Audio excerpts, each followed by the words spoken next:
Ako si Antenor, ang guro ng mga kabataan sa Atenas. Naalala ko pa noong sila ay mga bata pa lamang, puno ng sigla at pananabik sa pag-aaral. Si Florante, ang pinakamatalino sa kanila, ay nagtataglay ng malinis na puso at isang matalas na isip. Si Adolfo naman ay isang magaling na malalaro, masipag at may tiwala sa sarili. Si Menandro, ang pinakamabait sa kanilang tatlo, ay palaging handang tumulong sa kanyang mga kaibigan. Naalala ko pa ang mga araw na nagtuturo ako sa kanila sa Atenas.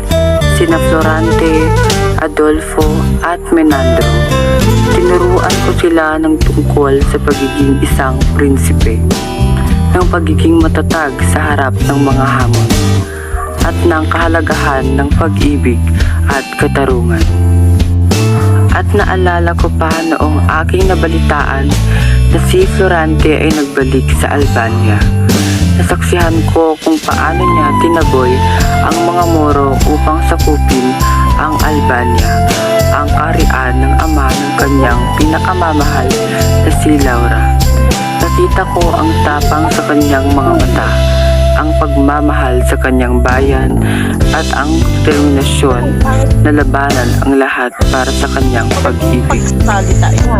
Hindi ko rin malilimutan nang si Florante ay nasugatan ng gusto dahil sa mga mapagkunwaring tao sa kanyang paligid. Nakita ko ang sakit at pagdurusa sa kanyang mga mata.